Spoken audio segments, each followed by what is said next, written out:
Two. Yo, what's going on, man? Welcome to another edition of the Players Ball Podcast where we cover all sports far and wide. It is day 3 of Super Week. I got my guys with me, and we're going to call this our NerdCast, okay? Because the reason is I told these guys in the waiting room, if I told them that football is only going to be on for the rest of their lives, during the season as well, they'd be like, okay, cool. Like, I'll just hang out with my family and do stuff with my girlfriend for 8 months until football's back on. So we got they're my boy Jude joining us on his birthday. All right, so that's just the dedication to the craft. All right, and we got my boy Cany coming back, one of the original guests. Both of y'all, man, how y'all doing, man? Hey, I'm good. Happy birthday to you, Jude. Appreciate it. I am 37 years of age. Let's go. Hey, wise man. This apple juice that I got in here is for you. Woo. Strong apple juice. It might have some cider in it. Anyway, so this game really has so many angles to it that this probably is going to be the longest podcast of the week, just because there's so many ways we can go about, attacking this game. But I kind of wanted to go a little bit contrarian and go with something that a lot of the people who are, analyzing the game aren't going to first. And that's the running games on both teams. Now, the Rams, they're not really known as a running team. I can't even say the Bengals are either, to be honest. But they do have good backs. The offensive lines are definitely different, and the Bengals really don't have one, even though they can run block when they need to. They did pretty well at the end of that Chiefs game. But I just want to know, starting with Jude, the birthday boy, how do you feel like the Bengals are going to utilize the run game? Do you think they're going to go heavy first, or do you think they're going to, start chucking it? Okay, so the thing with the Bengals in this playoffs is that they've pretty much religiously run the ball on first down. It hasn't been doing all that well. Joe Mixon hasn't been great. The EPA per play isn't great. The efficiency isn't great. Honestly, what I think they're trying to do is they realize that their offensive line isn't good, so they're trying to run the ball, just try to get some positive yards on first down, because if they do try to throw the ball on first down and Joe Burrow takes a sack, all of a sudden they're really behind the 8 ball on things, and they're really behind on the sticks. So they're trying to get some positive yardage and then move the ball down on second down and third down. I think the run game is still going to be important because it's going to settle that pass rush somewhat. That pass rush is going to be all over them all the game long, but I think they need to just change things up, where instead of maybe running the football on first down, they throw it on first down, and then they maybe run it on second down or third down, whatever, depending on how the sticks are looking. I think they need to be a little bit less predictable. I think what they really need to lean into trying to get the ball out as quickly as possible, and then maybe kind of leaning into the punch a bit throwing the football. But I definitely think the running the football will be a factor and something that's more important. I ultimately think that it's more important for the Rams than it is for the Bengals. Yeah, I feel you. Kenny, how do you feel, bro? I feel like for the Bengals, one of the smartest things that the Bengals did this year is during the middle of the season, this was kind of like the dry part of the season for their passing game, because this is the part of the year where the Bengals were really grinding out opponents with their running game. Like when they played the Raiders in November, Joe Mixon went crazy in that game. And for most of November, Joe Mixon was averaging about 120 yards a game because they were leaning on the running game. And their secret is they have, the rookie from Clemson, Jackson Carman, and then I believe they move in Isaiah Prince at times to right guard. They switch them out during the game just so that they don't overexpose either one of them, because neither one of them's like at that point where they're like established at the right guard position. So they use that, I'd say, diversity to create their running game, because the right side of their line is really the weak side.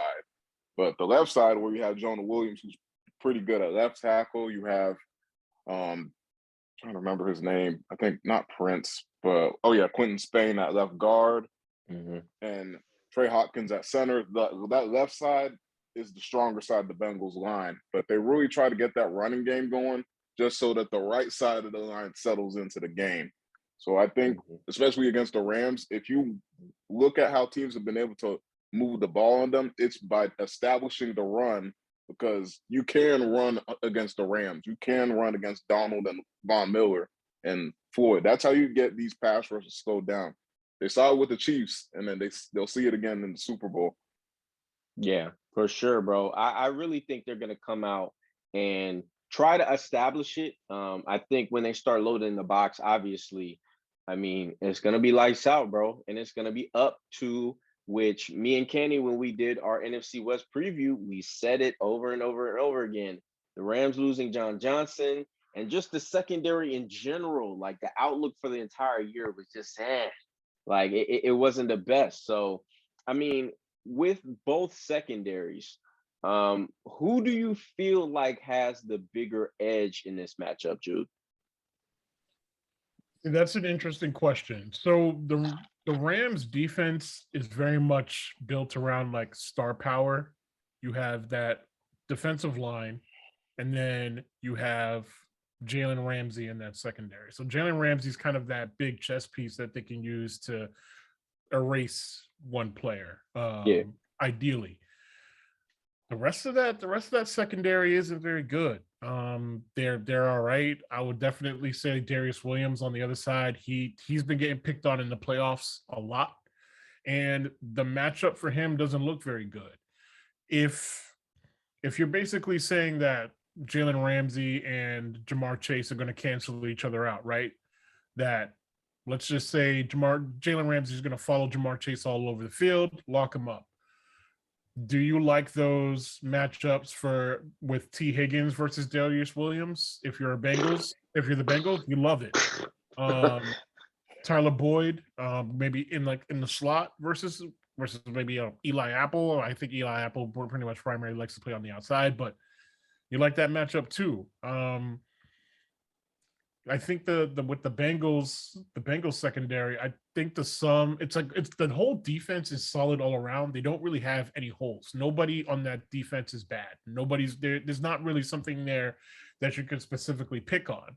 The problem is, I don't know if they have anything. They don't have like a star power. I don't know if they have anything for that Rams wide receiver group. So I would say, even though the Rams have Jalen Ramsey, I like the Bengals more, because they're a solid group all around. There's nothing you can really like pick at.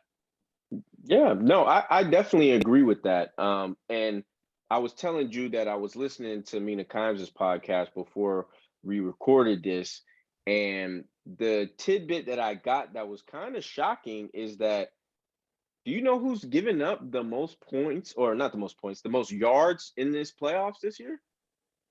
Is that the right? It's been the Bengals. Really? Interesting. Yeah, which is crazy. Like, so to think that they're here again with the 9 sacks, with them giving up the most yards in the playoffs, it's like, man, Cooper Kupp and Odell now, like, these are two guys who can win on the outside. I understand Tyreek Hill, like I was saying, is a great receiver. Like, he's a guy that you have to game plan for. And so is Travis Kelce.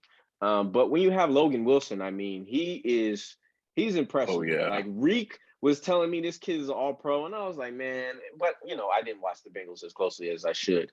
But, I mean, wow, that kid is good. Very good. Like, yeah, I think there's a thing with what the Bengals have been doing in like the past several games. So even though they've given up a bunch of yards, I almost feel like it's by design. Against the Chiefs and against some of like their previous opponents, what they've been doing is they've been sending 4, dropping 7, sending 3, dropping 8, and they're getting a lot of guys into like these passing lanes, and what they're basically telling opposing offenses to do is, like, if you want to score, you're gonna have to earn it. You're gonna have to matriculate the ball up the field with a whole bunch of plays. Take like the short stuff, take what we give you, And what they're betting on essentially is that you're going to make a mistake. You're going to have a procedural penalty. You're going to have an offensive penalty. Your quarterback is going to your quarterback is going to get impatient and try to push the ball when he doesn't necessarily need to. Which was Pat did, yeah. It was what Pat did, and we're going to have that like key turnover. So I would imagine that's the same thing they're going to do versus the Rams, especially because we know that Matt Stafford tends to have I can't put it any way. He has those bozo plays where he likes to try to trust his arm and force it where he doesn't really need to. And that can turn into a turnover that gives the Bengals an extra possession. So, they've given up a ton of yardage, but it's all about how many points that they give up at the end. The Patriots defense, the hallmark from when people talk about it, we give up a ton of points. We give up a ton of yards, but do we give up a ton of points? No. Yeah, exactly. And Kenny, how do you feel about these receivers for the Rams? Obviously, they're within your division, so you see them twice a year. Like, are they about to eat? Like, is Cooper Kupp about to have another easy 100 yards this game? I don't know if he's going to have 100 yards because the Bengals are one of the few teams in the league that have an excellent slot corner. And his name is Mike Hilton. Steelers should have never let him leave town because since he's been on the Bengals, every single playoff game, Mike Hilton has been a huge impact player to how the Bengals play their defense. And you saw it against the Chiefs in the AFC Championship game and earlier in the month of January. Both times, the Bengals were giving up 28 points in the first half in the first meeting. Then second meeting, give up 21 by half. And what the Bengals in each game said is, hey, we got Mike Hilton. Just leave this guy in the slot. Because of him, we can play man. And so the Bengals against the Chiefs, and nobody likes playing man against the Chiefs. The Bengals were willing to play man coverage more often in the second half. And that stuff was working because at times the Chiefs didn't adjust. They didn't adapt. Patrick Mahomes started to get into a little bit of the bad habits again, like the early season bad habits, and it started working. And it also helps when you do have one of the three best free safeties in the league on your team, aka Jesse Bates. Tannehill got to find it out the hard way. So with the Rams receivers, this is a game where if I'm the Rams, I would really want to get Van Jefferson and Odell more involved because if you force the football to Cooper Kupp, the Bengals are not letting you sit there and just feed it to him like that. Cooper Kupp probably will still catch like 6-7 balls, but a big game from Cooper Kupp probably not happening because the Bengals got Mike Hilton, and they're probably going to have Jesse Bates also giving help to the inside. Or, of course, as you know, Roddy, what Von Bell is very good at. He's very good at that rat technique. Man, I miss Von so bad, man. Yeah. Von Bell's like, he's solid, man. To piggyback off what you were saying, it's kind of, I've been seeing a lot of like chatter about people talking about, oh, who's better, Cooper Kupp or Odell Beckham? I don't necessarily subscribe to that. What I think is we saw in the last game that they put this game on like Matt Stafford and they went and got him just for that game because the 49ers are basically built to dismantle that McVay offense because of the play of like Fred Warner. The Bengals are able to do like similar things, and they may not be as good at the line in terms of like the linebackers, even though they're pretty good, but they're better on the back end than the 49ers are. So they absolutely can hang with this Rams offense, and anybody who tells you different is lying or they don't know what they're talking about. Here's the thing though. Cooper Kupp and Odell Beckham is very much one hand washing the other. They position them really well. So they're gonna have Cooper Kupp technically on the front side of the play. And when we're just like he said, when they start tilting all that coverage towards him, you got Odell on the back side in one-on-ones. And he's been winning them all playoffs. Like he's been one of the best wide receivers in the playoffs versus like those one-on-ones. And they got the quarterback who can hit him on the backside of those plays. So that's the kind of thing that you got to live with. Also, we don't know how the injury with Tyler Higbee is going to turn out. I believe both him and Uzuma on the other side are actually going to end up playing. We'll see how effective they are. But Odell Beckham, he's giving them something that even Robert Woods couldn't give them. Yes, that's what I'm saying, bro. That ability to win those one-on-ones outside, that unlocks something for that Rams offense and just gives them kind of like it's a pick your poison kind of situation. So it's looking the secondary's they have it in for themselves on both sides of the football. Like there's some key matchups that are exploitable on both sides. Yeah, for sure. And I mean, to go to the other side or the other part of the defense with both lines, both offensive lines are going to be earning their paychecks, to say the least. Young, well, I shouldn't say young, old Wentworth is going to definitely have his old hamstrings tested out for sure. With Trey Hendrickson. Yeah, like, oh my God, I can't even imagine it. But just starting with the Bengals, obviously because they have the considerably worse line, and they're going up against two Hall of Famers and who I feel like is a dog, of course, because, you know, he is a dog. Oh, yeah. Leonard Floyd. So how, starting with Cany, do you feel like the Bengals could combat the pressure that the Rams are going to throw at them? Yeah, this is where kind of like earlier, and then even like before the season in our NFC West preview, I talked about how important it is that you run the football at the Rams. Like when you play physical with the Rams, that's where you get what you want with them. If you're going to sit here and play a finesse ball game, just try to outgun them, that you're playing right into the Rams' hands. So for the Bengals, one of the negatives about throwing the football on first down a little too often is the right side of your line is very weak. And knowing how the Rams like to think and how Raheem Morris, the D coordinator, is, he will line up Aaron Donald at end sometimes, or sometimes have Vaughn at edge, Aaron Donald right next to him on the right side, because he knows the Bengals are weak over there. They can't handle that. So it's just one of those things. And the Rams don't do a lot of D-line stunts like the end tackle stunts, but they may use it because most teams in the playoffs use it when they play a bad offensive line in a big-time playoff game. So that's where I think that it could get dicey. And if you're Aaron Donald, you've been to the Super Bowl before. Do you want to have another Super Bowl where you don't necessarily play at like a all-time great defensive level? I'm not sure he wants that. Vaughn knows how it is to be here. Aaron just needs to have a better experience than last time. Yeah, for sure, for sure. How you feel, Jude? So I think, man, that right side of that line is god awful. And I feel like what a lot of people like aren't talking about is that the Rams typically use like a bear front. So that's 5 down linemen that's covering up every single offensive lineman you have. So unless the Bengals are nuts, I would assume they're going to keep somebody in to chip at the very least to try to keep them off of Joe Burrow. That takes one guy out of like a pass route that could give Joe Burrow like a quick throw. But Joe Burrow is a great processor. We've already seen that. The mental ability is there. The processing speed is there to get the ball out. So I would assume that they're going to go with a bunch of short stuff.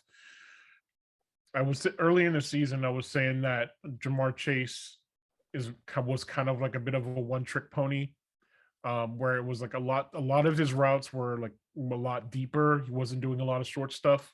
And I was saying going into like the matchup against the Raiders that I was really concerned that they were trying to like bang their head against the wall and try to hit those deep shots, but they didn't do that. They started hitting like a lot of like short plays. I don't necessarily think Jamar Chase is going to be as much of a factor in this game because, again, I do think him and Jalen Ramsey will cancel each other out. But I absolutely think Joe Burrow can play left-handed and start hitting the short stuff to Boyd and T. Higgins away from Jalen Ramsey.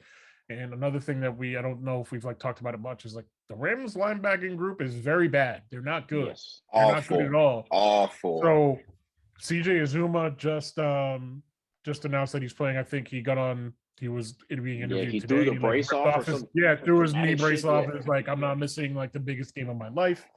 We'll see how good he is in terms of like, because just because you're playing doesn't necessarily mean you're healthy. You're going to be 100%. Also, like he'll also have value as like a blocker who could be kept in to help block. But I think the best way to try to pick at those linebackers in space with Mixon and Samaje Perine, get them on some of those routes, get them going against those linebackers. T. Higgins versus Darius Williams. That is a very, very, very good matchup. Darius Williams plays exclusively outside. T. Higgins plays exclusively outside. Darius Williams isn't good at the catch point. Let T. Higgins be a physical like possession receiver for you. Try to move those chains, get the ball to him quick. It's a tall order though. It's a tall order. Yeah. That's like no thing. I think Von Miller's probably going to have like a huge game. What they like to do is they'll put the both of them on the like him and Aaron Donald on the same side. Yeah. Like on like obvious like rush down. So if they get like 3rd and 7, 3rd and 8, Joe Burrow's going to have to chuck and duck all game long, man. Oh yeah, really good. Oh yeah, and look, Joe. I was watching the all 22 of the Titans game again, and Joe was surgical against zones. Man. Surgical. Like there wasn't even any like hesitation. It's like, okay, I see it zone there. See it zone there. So I think he can be good against it because obviously we all both know the Rams are a heavy zone team. But like you were saying, Jude, I really think that this is gonna be a game, and the past games that the Rams have played in the playoffs have been like this, where Aaron Donald and Vaughn maybe aren't like superstars in the first 3 quarters, but in the 4th quarter, bro, they just shut shit down, like just for lack of a better phrase. And I really think that's gonna be a big key, like them and how they handle it. And to be honest, that's why I feel like Leonard Floyd is going to like absolutely dominate, because he's going to be going up against a bad or basically just a subpar player, bro, just to be honest. Like, and he's good, like he's a great player. I think he's definitely underrated. So man, it's really going to be hard for me to see the Rams not be like just absolutely dominant. Like it would really go against all the laws of football that we've known. And it kind of feels like, I said this yesterday, how last year feels, where it's like, oh, well, it's Patty. You know what I'm saying? He's going to pull it out. Like, it doesn't matter that he has, a shitty offensive line. Like, it's fine.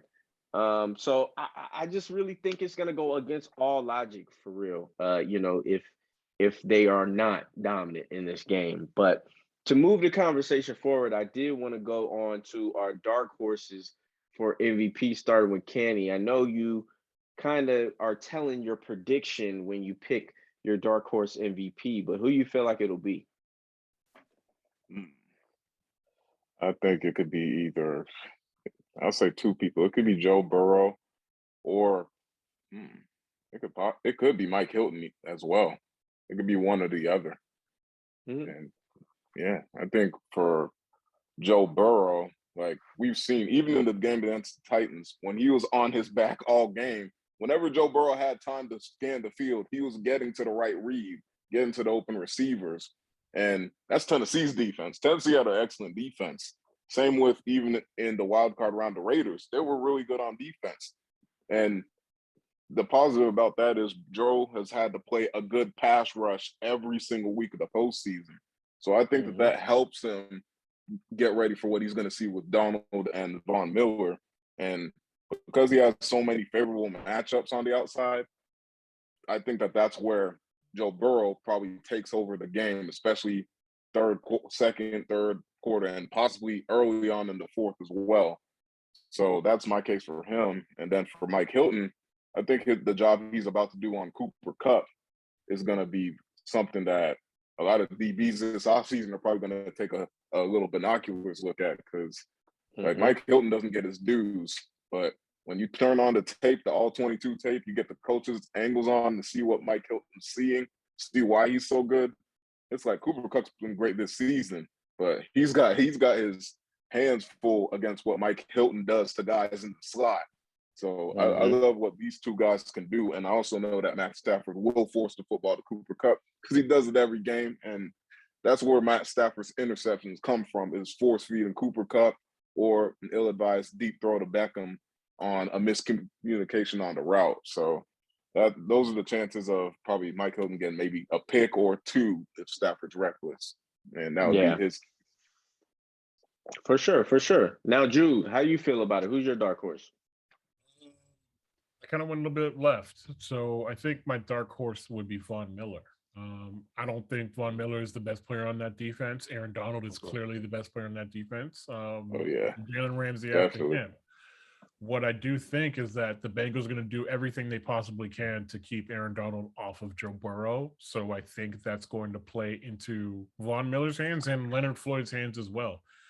We've seen in like the past like several games, especially like against the Chiefs, where the pass rush was coming and Joe Burrow was able to get out of there and get out there and scramble. The Chiefs, the Chiefs' edges are like good, but they're not. I don't think they're as good in space. Definitely not. Leonard Floyd is extremely athletic. Von Miller, he's so not athletic. Von Miller's not what he once was, but he's still like pretty athletic. I would trust him in space versus Joe Burrow any day of the week. So if Joe Burrow tries to get out the backside of some of those sacks, I don't see that happening. So I definitely could see one or both of them having a good game. I'm just going to count more on Von Miller. Von Miller has been playing lights out in the playoffs because he's had all these easy one-on-one matchups that Aaron Donald is creating for him. So I do think that is like a dark horse possibility. You don't really see, defensive player MVPs coming all that often, but I definitely do think it's a thing. I think while Joe Burrow has been like a great processor,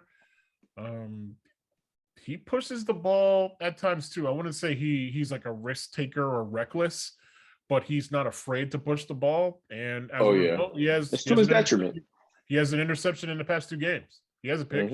He was like, he led the league in picks, or he was near it. 14 picks. Stafford led the league in picks. Yeah, 14 picks this season. So while we do know that Matt Stafford loves to have some of those bozo plays, I could definitely possibly see a turnover happening for Joe Burrow, because he will take a chance, and that's not necessarily like a bad thing. He will give it a good shot to try to make a play. There's nothing wrong with that. You have to live with that. I will say though, on the other side, I think Mike Hilton's been really good.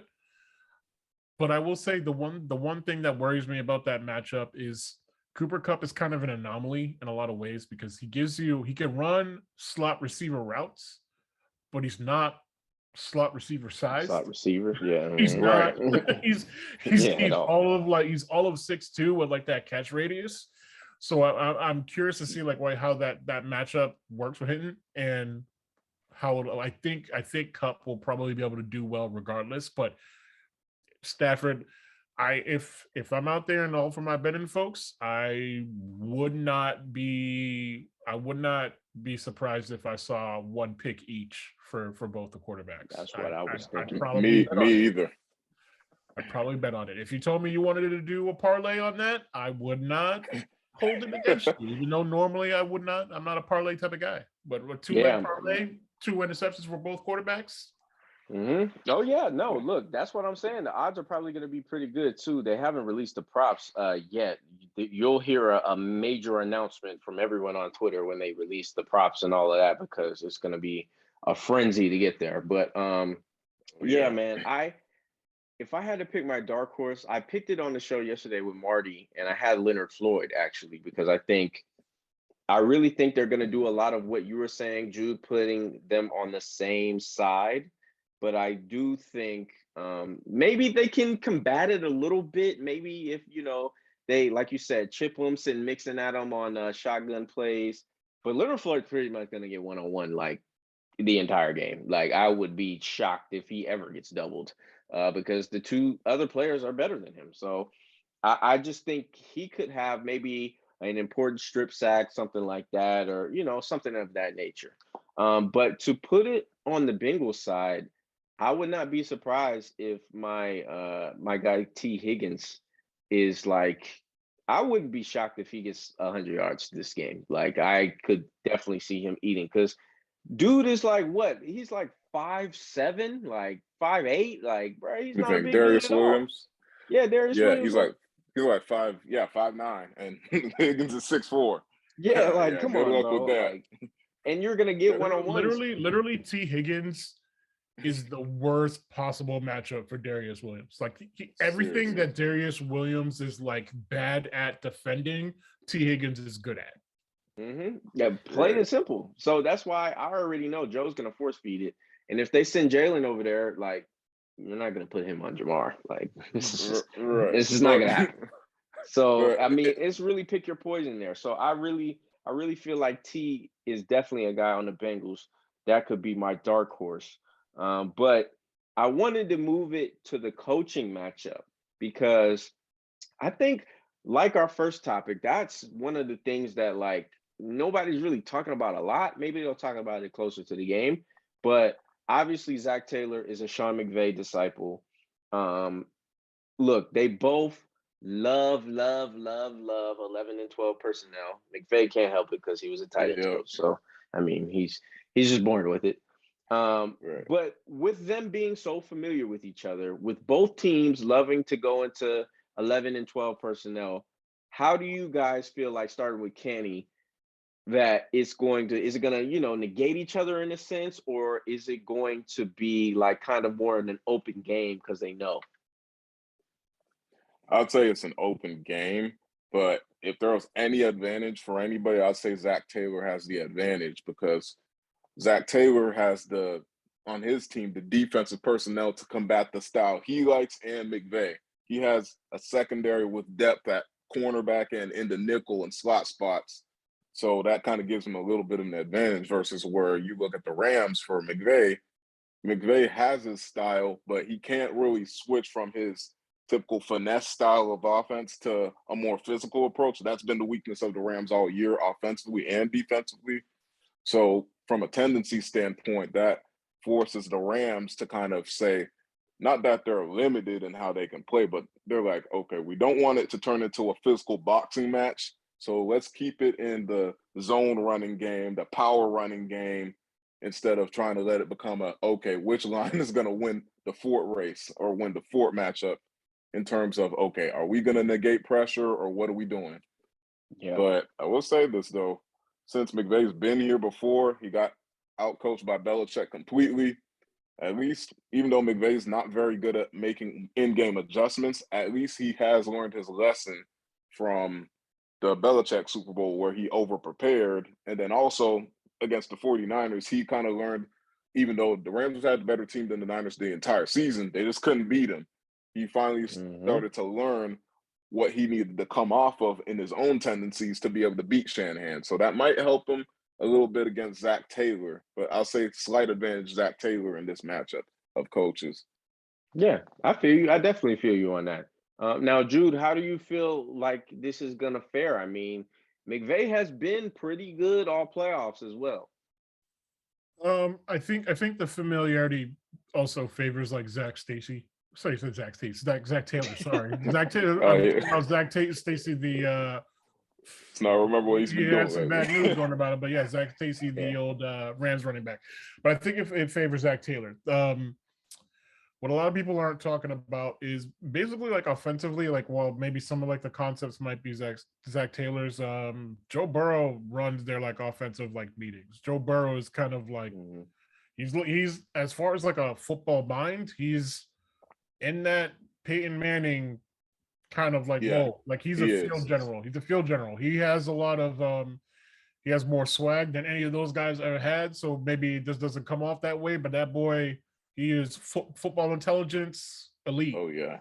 So I don't necessarily think it's like a Zach Taylor offense, quote unquote. Zach Taylor, he's a bit conservative. So maybe when it comes to like situational football, you'll see like Zach Taylor stuff like shine through. But like as far as like the actual like offense, I think it doesn't really matter. I think it favors because that McVay offense has been there for a while. It got figured out. It True. actually got Very figured true. out by the Detroit Lions. Matt Patricia was the one who came up with using those bare fronts to really Yep. combat that zone running scheme and take away some of that play action. And McVay tried to make it work the next year. Didn't really work. And he said, you know what? I need to get a quarterback. I need to get an elite quarterback. Elite quarterbacks are problem solvers. We saw that happen against the 49ers. The 49ers are basically built to perfectly defend that McVay system. Yep. And what they did was they put the game on Matt Stafford's back, and he was dropping back and he was killing him on the backside. Jared Goff was not capable of doing that. Jared Goff could run the play as they're supposed to do, and he couldn't get to the backside. Matt Stafford can do that, and Odell Beckham can do that. So I think in this game, that's more also what you might need from them, because we just talked about it, that Bengals defense, the depth is great. They're rock solid all around. They can defend that McVay system pretty well. So I think it's about even when you all said and done. Both teams are really disciplined. I think the Bengals are the second least penalized team in football, and the Rams are the third least penalized team in football. They're both the Bengals. I love the discipline. Everybody does what they're supposed to do on the Bengals. You very rarely see people miss assignments. People are always where they're supposed to be. So this game very well could come down to who gets more turnovers than the other team. It's an interesting matchup, but it's more or less like a wash to me. Yeah, I definitely feel that. I mean, look, whenever you have similar systems, you're obviously gonna have a good idea of what's coming, especially when you're on the same coaching staff. I mean, that's why the matchup between McVay and Shanahan, like you were saying, is so polarizing, because these guys know each other. They know what each other's gonna do. It's just coming down to, are the players gonna make the plays? So I actually will slightly give the edge to McVay, man. I just think that even though Joe Burrow is a great processor, like you were saying, he still can make the mistake that may, break their back. You saw that a little bit in the Chargers game, even though there were some anomaly plays in there.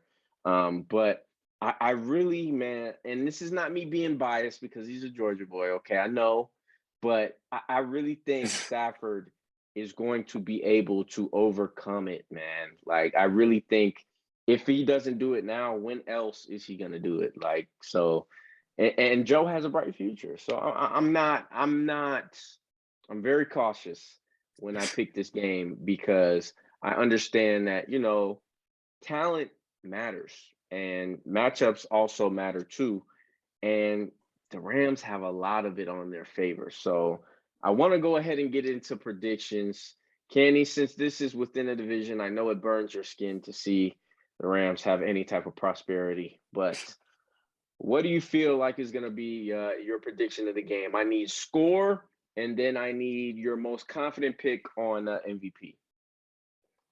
So score, I'd probably say 26-24 Bengals win a close one, probably on either a chip shot field goal or a game-winning touchdown, one or the other for the Bengals. And MVP probably goes to Joe Burrow. It feels right. It feels a little bit certain that Bengals get on top. Joe Burrow is going to have a good amount to do with that, especially with what this game is going to demand for him. But as far as the game flow, I could see this starting pretty slow and defensive on both sides, because Bengals are young, but they're not afraid. And that's the thing about the Bengals that makes them pretty scary, is they're a fearless group. They may not necessarily have a lot of household names per se, but they got stars over there. Just need some more exposure to the national public to see them. But and some of the things that the Rams kind of have a bad habit of will probably come back and haunt them in this game. They jumped in front of the Buccaneers a few weeks ago, 27-3. There's no reason why that game should have been tied with 42 seconds left. But the Rams just unraveled for basically 40 minutes of game time straight. And it's just how does this happen? But then you rewind 2 weeks before then, final game of the regular season against the Niners at home. All it is that, sometimes when you're a team with not a strong home fan base or a strong home field advantage, you play one of those storied NFL franchises like the Cowboys, Steelers, Raiders, Buffalo Bills, with like rich championship history or strong fan bases, they come to your stadium, take it over. Some teams don't handle that well. The Rams didn't handle that well at all in that game, and they hardly handled it well in the NFC Championship game. But in the game in the last week of the regular season, Rams were up 17-0 in the second quarter, but they fell apart the rest of the game. They couldn't adjust to the snap count. They couldn't adjust to many of the things that the Niners started doing. They started playing more match and bracket coverage, and that stuff pretty much turned the game over on them. So there's this tendency that the Rams have where they'll have the answers to the puzzle, but the Rams, just in the face of like a pressure situation of like it's time to stand tall, the Rams shrink. The Bengals tend to stand tall in those situations. And for the Rams, they were better than the Niners. So them finally getting over the hump of a team they should have never been having problems with to start with was a uplifting experience for them. But it's like for the Rams, it's like this year, whether a win or a loss, it's a great year that the Rams got out of what they've had this year, especially with Robert Woods getting lost, still an awful inside linebacker duo, and a weak interior offensive line in LA as well. So I love the experience for Odell, because for me personally, I got my wish that Antonio Brown got his ring last year, and it would be nice to see Odell get a ring. I just don't think that this is the year for it quite. They're close, but I don't think that the Rams have that definitive championship swagger or that championship component to their team yet. And it's just one of those things. And if you remember Fuller on the Rams defense at safety, that's the one safety Jalen Ramsey doesn't hate. He hates Taylor Rapp. You saw what he did to him late in the regular Punch season. that man straight in the face. Right. Like that beef's been up for 3 years. Like in 2019, Ramsey got traded there. He loved John Johnson, and ironically, they let him walk instead of letting Taylor Rapp basically play on a cheap contract and walk. They let him go, and now with Fuller out for the entire postseason, that's another guy they can't move around the formation. So those are things when the game is at the chippy part of it that I feel like are going to hurt the Rams, and that's where the Bengals probably get that whether it be last minute or last moment of like championship shine that will probably decide the game. For sure. Okay. Yeah, I definitely feel that. I mean, everything you said was true. And just to go along with your point about these guys being so young, man, like if you go back to 2019, the only two players that are currently on the roster that were on that roster is Bates and Hubbard. Like that is it. Everybody else is a free agent. Yep. And CJ Uzomah was also on the team back. He's been on the team for a few years, but he wasn't doing nothing back then. So yeah, exactly. He wasn't relevant. Yeah, exactly. Right. Jude, how you feeling? So I'm actually inclined to bet the under. I think the line is like 48.5. I am thinking that it's going to be 24-21 Rams. I think people are like focusing on the quarterbacks a lot, and I honestly think people should be looking at these defenses a bit more than they should. I agree about that. I think that Bengals defense is really good. I think that Rams defense is really good. I think the Bengals defense, again, as I've gone over, as a whole, they just have no holes. So we've seen Matt Stafford force things and turn them into turnovers and maybe be a bit impatient, and how that has led to calamity, quote unquote. And I think we have with the Rams, it's kind of the defensive line and Jalen Ramsey being like the tide that lifts all the other ships, because the rest of that defense is like, they're all right. Yeah, honestly, everybody else on that outside of the defensive line and Jalen Ramsey, everybody else is replacement level. If we're being like realistic, right. The problem is when you look at the matchup, the Bengals offensive line is their weakest point, and the Rams defensive line is their strongest point and one of the strongest in the league.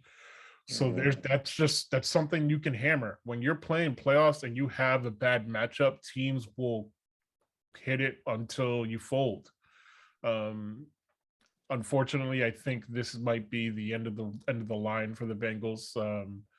He's, Joe Burrow's done really well versus like great pass rushes. The Titans, I think this game defensively, like their defensive line, like Jeffrey Simmons for the Titans, he's low key like young. Oh, he's ridiculous. Literally, He's like young Aaron Donald. He's not. Don't take young to mean like better or stronger. He's just literally like a difference in age. Aaron Donald is definitely better than Jeffrey Simmons. Oh yeah, all day, every no day. doubt. But the one difference that people aren't talking about is none of the back ends for those defenses that they've seen, those defensive lines, have somebody like Jalen Ramsey who can on paper should be able to take Jamar Chase out of the game. If there's one corner that I wanted to match up with Jamar Chase one-on-one, is Jalen Ramsey. Yeah. Jamar Chase loves to win at the catch point. He loves to win on routes late. A physical corner like Jalen Ramsey with Jalen Ramsey's length, it's not really all that shouldn't work versus a guy like him. So things are, it's going to be like some like tough sledding. Do they have some matchups that they can win on? Sure. I just don't think it'll be enough in the end. But I don't think it's going to be. Some people talking about the Rams dominating them. I don't see that. I don't see Joe Burrow going out like that. So I have them losing by 3 points, maybe they go ahead towards the end of the game, and then the Rams score like a late touchdown to end it all and win the game. Mm-hmm. Oh, and then my surefire MVP, I think it's going to be Stafford. Let's do. But quarterbacks, they always get it. Yeah, of course. Yeah, unless the line, like I was saying, has like, it's got to be monstrous. That's the only way. So yeah, my prediction was yesterday. Again, I think it's going to be 28-24 Rams.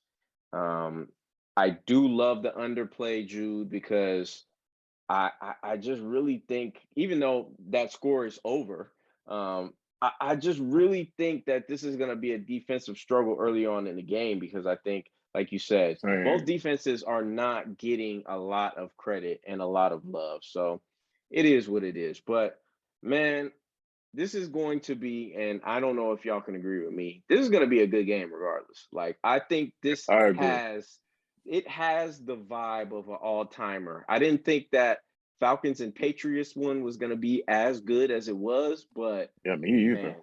Man. This one is going to be good, though. I can guarantee it, for sure. But I want to thank you guys for joining me, for sure.